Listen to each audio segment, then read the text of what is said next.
ಮತ್ತೊಂದು ಕಡೆ ಸುರ್ಜೇವಾಲಾ ಸಭೆ ನಡೀತಾ ಇರುವಂತಹ ಹೊತ್ತಲ್ಲೇ ನಾಯಕತ್ವ ಬದಲಾವಣೆಯ ದನಿ ಕೂಡ ನಿಧಾನವಾಗಿ ಜೋರಾಗ್ತಾ ಇದೆ. ಮೊನ್ನೆ ರಾಜಣ್ಣ ಅವರು ಕೊಟ್ಟಂತ ಸ್ಟೇಟ್ಮೆಂಟ್ನ ನಂತರದಲ್ಲಿ ಈ ರೀತಿಯಂತ ಸ್ಟೇಟ್ಮೆಂಟ್ ಹೆಚ್ಚಾಗ್ತಾ ಇದೆ. ಇದರ ನಡುವೆ ಬೇಸರ ಅನ್ನುವಂಥದ್ದು ಪಕ್ಷದಲ್ಲಿ ಹೇಗಿದೆ ಅನ್ನುವಂಥದ್ದು ಕೂಡ ಇಂಥ ಕೆಲ ನಾಯಕರುಗಳ ಸ್ಟೇಟ್ಮೆಂಟು, ಅದು ಆಡಿಯೋ ವೈರಲ್ ಆಗೋ ಮುಖೇನವಾಗಿ ಆಗಿರಬಹುದು ಅಥವಾ ನೇರವಾಗಿ ಅವರು ಪ್ರಸ್ತಾಪ ಮಾಡೋದ್ರ ಮುಖೇನವಾಗಿ ಆಗಿರ್ಬೋದು. ಈ ಥರದ್ದು ಆಗಾಗ ಜಗಜ್ಜಾಹಿರಾಗ್ತಾ ಇದೆ. ಅದಕ್ಕೆ BR ಪಾಟೀಲ್ ಏನು ಹೊಸ್ತಲ್ಲ. ಮೊನ್ನೆ ತಾನೇ BR ಪಾಟೀಲ್ ಅವರು ವಸತಿ ಇಲಾಖೆಗೆ ಸಂಬಂಧಪಟ್ಟಾಗೆ ಏನೇನು ಅಸಮಾಧಾನ ಇದೆ ಅನ್ನುವಂಥ ಒಂದು ಆಡಿಯೋ ಅವರು ಮಾತನಾಡಿದಂಥದ್ದು ಭಾಳ ವೈರಲ್ ಆಗಿ ಗೊತ್ತಾಗಿತ್ತು. ಈಗ ಸಿದ್ದರಾಮಯ್ಯನವ್ರ ವಿಚಾರ, ಆಮೇಲೆ BR ಪಾಟೀಲ್ ಹಾಗೆ ಸಿದ್ದರಾಮಯ್ಯನವ್ರು ಇದ್ದಾರಲ್ಲ, ಇವರಿಬ್ರು ಅವರೇ ಹೇಳ್ದಂಗೆ ಹೋಗೋ ಬಾರೋ ಫ್ರೆಂಡ್ಸ್ ಥರ. ಅದನ್ನು ಅವರು ಮೊನ್ನೆನೂ ಕೂಡ ಹೇಳಿದ್ದಾರೆ. ಸಿದ್ದರಾಮಯ್ಯನವರಿಗೆ ಅವರು ಈ ಉತ್ತರ ಕರ್ನಾಟಕ ಮಾತಿನ ಶೈಲಿ ಏನಿರುತ್ತೆ, ಕೆಲವೊಂದು ಸಂದರ್ಭದಲ್ಲಿ ಬಾರ್ಲೆ ಕೂರ್ಲೆ ಈ ರೀತಿಯಾದಂಥದ್ದು ಇರುತ್ತಲ್ಲ, ಅವರು ಅದನ್ನು ಸಿದ್ದರಾಮಯ್ಯನವ್ರ ವಿಚಾರವಾಗಿಯೂ ಕೂಡ ಅವ್ರು ಮಾತನಾಡ್ತಾ ಅದೇ ರೀತಿಯಾಗಿ ಅವರ ಉಚ್ಚಾರಗಳಿರುತ್ತೆ. ಹಾಗಾಗಿ ಅದನ್ನೇನು ಅವ್ರಿಗೆ ಭಾಳ ಅಸಮಾಧಾನ ಅಂತೇಳಿ ಕನ್ಸಿಡರ್ ಮಾಡುವಂಥದ್ದಕ್ಕಲ್ಲ. ಹಾಗಂತ ಸಿದ್ದರಾಮಯ್ಯನವ್ರು ಮುಖ್ಯಮಂತ್ರಿ ಆದರೂ ತನಗೊಂದು ಮಂತ್ರಿ ಸ್ಥಾನಕ್ಕೂ ಕೂಡ ಸಿಗ್ಲಿಲ್ವಲ್ಲ ಅನ್ನುವಂಥದ್ದು ಬೇಸರ BR ಪಾಟೀಲ್ ಅವ್ರ ಮಾತಲ್ಲಿ ಭಾಳ ಇದೆ. ಅದಂತೂ ಅವರು ಬೇರೆಯವ್ರ ಜೊತೆ ಮಾತನಾಡುವ ಸಂದರ್ಭ ಫೋನ್ ಕಾನ್ವರ್ಸೇಷನ್ ಅಲ್ಲೂ ಕೂಡ ಗೊತ್ತಾಗ್ತಾ ಇದೆ. ಅನುದಾನ ನೀಡುವ ವಿಚಾರದಲ್ಲಿ ನನಗೆ ಬೇಸರ ಇದೆ, ಇದನ್ನ ಹೈಕಮಾಂಡ್ ಬಳಿಯೂ ಕೂಡ ನಾವು ಹೇಳ್ಕೊಂಡಿದ್ದೀವಿ. ಅವ್ರ ಫೋನ್ ಕಾನ್ವರ್ಸೇಷನ್ ಅಲ್ಲೂ ಅದನ್ನೇ ಹೇಳ್ತಾ ಇದ್ರು, ಸುರ್ಜೇವಾಲಾ ಅವ್ರ ಜೊತೆ ಬಹಳ ಡೀಟೇಲ್ ಆಗಿ ಮಾತನಾಡಿದ್ದೀನಿ ಅಂತ. ಮಂಡ್ಯದಲ್ಲಿ ಶಾಸಕ BR ಪಾಟೀಲ್ ಕೊಟ್ಟಿರುವಂತದ್ದು ಹೇಳಿಕೆ ಇದು. ಯಾಕೆ ಹೇಳಿದೆ ಅಂದರೆ 8 ಜನ ಶಾಸಕರು JDSಲಿಂದ ಬಿಟ್ಟು ಹೋದವರಲ್ಲಿ ನಾನು ಒಬ್ಬ ಸಿದ್ದರಾಮಯ್ಯವ್ರ ನೇತೃತ್ವದಲ್ಲಿ ನಾವು ಕಾಂಗ್ರೆಸ್ ಸೇರಿದ್ದೇವೆ. 8 ಜನ ಒಬ್ಬರಿಬ್ಬರು ತೀರ್ಕೊಂಡ್ರು. ಮಾದೇವ್ ಮಂಚನಹಳ್ಳಿ,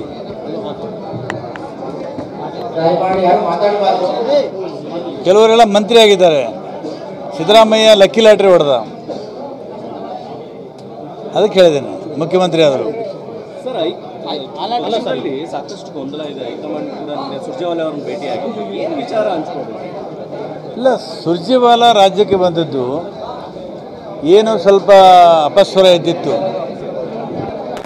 ಶಾಸಕರ ಜೊತೆಗೆ ಮಾತಾಡಿ ಏನು ಕಷ್ಟ ಇದೆ, ಏನು ನೋವಿದೆ, ಯಾವ ಕಾರಣ ಇದೆ ಅನ್ನೋದನ್ನು ತಿಳ್ಕೊಳ್ಳೋಕ್ಕೆ ನಮ್ಮನ್ನೆಲ್ಲ ಕರೆಸಿದ್ರು. ನಿನ್ನೆ ನಾನು ಹೋಗಿ ಸುಮಾರು 45 ನಿಮಿಷ ಮಾತಾಡಿದ್ದೀನಿ, ಎಲ್ಲ ವಿವರವನ್ನು ಕೊಟ್ಟಿದ್ದೀನಿ.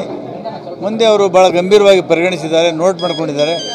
ಮುಂದೆ ಯಾವ ಕ್ರಮ ಕೈಗೊಳ್ತಾರೋ. ಯಾಕೆ ಹೇಳಿದೆ ಅಂದರೆ 8 ಜನ ಶಾಸಕರು JDSಲಿಂದ ಬಿಟ್ಟು ಹೋದ. ಇದು BR ಪಾಟೀಲ್ ಅವರಿಗೆ ಆ ನಂತರದಲ್ಲಿ ಕೇಳಿದ್ದಾರೆ ಮಾಧ್ಯಮದವರು, ಏನು ಫೋನಲ್ಲಿ ಯಾರೋ ಹತ್ರ ಹೇಳ್ತಿದ್ರಲ್ಲ ಸಿದ್ದರಾಮಯ್ಯನವ್ರು ಲಕ್ಕಿ ಲಾಟ್ರಿ ಹೊಡೆದ್ಬಿಟ್ಟು ಅವ್ನ ಗ್ರಾಚಾರ ಚೆನ್ನಾಗಿತ್ತು, ನನ್ನ ಗ್ರಾಚಾರ ಹಿಂಗಾಗ್ಬಿಡ್ತು ಅಂತ ಹೇಳಿದಾಗ, ಹೌದಪ್ಪ ಹಿಂದೆ ಅವರು ಕಾಂಗ್ರೆಸ್ಸಿಂದ JDS ಇಂದ ಕಾಂಗ್ರೆಸ್ ಬಂದಂಥ ನಂತರದಲ್ಲಿ ಯಾವುದು ಅವ್ರು ಹೇಳಿದ್ರು, ಮಾದೇವ್ ಪ್ರಸಾದ್ ಅವರು ಇವರೆಲ್ಲರೂ ಸಿದ್ದರಾಮಯ್ಯನವ್ರಿಗೆ ಸಾಥ್ ಕೊಟ್ಟಂಥದ್ದು. ಅದ್ರಲ್ಲಿ ನಾನು ಒಬ್ಬ. ಭಾಳಷ್ಟು ಮಂದಿ ಅವರಲ್ಲಿ ಮಂತ್ರಿ ಆದರೂ ನನಗೆ ಅವಕಾಶ ಸಿಗಲಿಲ್ಲ ಅನ್ನುವಂಥದ್ದು ಬೇಸರ ಇದೆ. ಬಟ್ ಈಗಿನ ಸಂದರ್ಭದಲ್ಲಿ ಅವರು ಕೆಲ ಸಂಗತಿಗಳನ್ನ ಹ್ಯಾಂಡ್ಲ್ ಮಾಡ್ತಾ ಇರುವಂಥದ್ದು ವಿಚಾರ ಏನಿದೆ, ಅದು ಕೂಡ BR ಪಾಟೀಲ್ ಅವ್ರಿಗೆ ಭಾಳ ಬೇಸರ ಇದೆ ಅನ್ನುವಂಥದ್ದು ಅವ್ರ ಮಾತಲ್ಲಿ ಗೊತ್ತಾಗ್ತಾ ಇತ್ತು. ಮುಖ್ಯಮಂತ್ರಿ ಆದ ನಾನು ಸೋನಿಯಾ ಗಾಂಧಿ ಭೇಟಿ ಮಾಡಿದ್ರು ನಾನೇ ಫಸ್ಟು.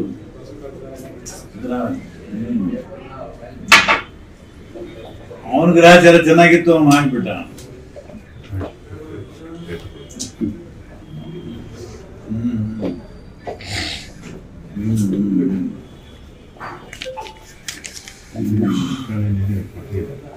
ನೋಡಿ, ನಮ್ಗೆ ಗಾಡ್ ಫಾದರ್ ಇಲ್ಲ, ಗಾಡು ಇಲ್ಲ, ಫಾದರ್ ಇಲ್ಲ.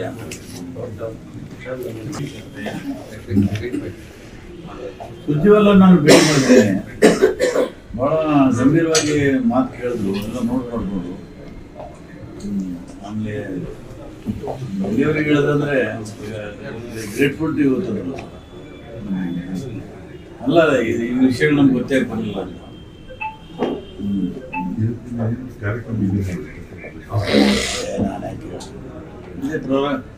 ಲೆಫ್ಟ್ ಹೈಕಮಾಂಡ್ ಅಂಡ್ CM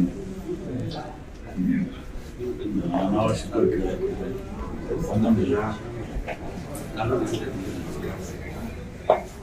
ಯಾರು ಹೇಳಿ.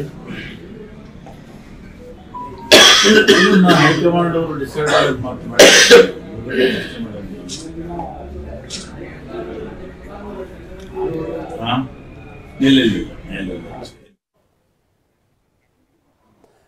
ಇದು ಬಿ ಆರ್ ಪಾಟೀಲ್ ಅವರು ಯಾರ ಜೊತೆಗೆ ಮಾತನಾಡ್ತಾ ಇದ್ರಿ ಏನು ಎತ್ತ ಅನ್ನುವಂಥದ್ದಿಲ್ಲ, ಬಟ್ ಅವ್ರಿಗಿರುವಂಥ ಅಸಮಾಧಾನ ಅದು.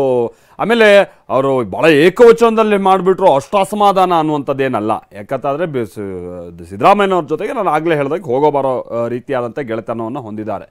ಹಾಗಂತ ಅವರಿಗೆ ಸಿದ್ದರಾಮಯ್ಯನವರು ಕೆಲವೊಂದು ವಿಚಾರಗಳನ್ನು ಹ್ಯಾಂಡ್ಲ್ ಮಾಡ್ತಾ ಇರುವಂಥದ್ದು ರೀತಿ ಏನಿದೆ ಅದು ಅವರಿಗೆ ಬೇಸರ ತರಿಸಿದೆ ಅನ್ನುವಂಥದ್ದು ಭಾಳ ಕ್ಲಿಯರ್ ಆಗಿ ಗೊತ್ತಾಗ್ತಾ ಇದೆ. ಆಮೇಲೆ ಹಿಂದೆಯೂ ಕೂಡ ಅವರು ಸರ್ಕಾರದ ಕೆಲ ಆಡಳಿತದ ವಿಚಾರವಾಗಿ ಅವರ ಅಪಸ್ವರವನ್ನು ನಾವು ಗಮನಿಸಿದ್ವು.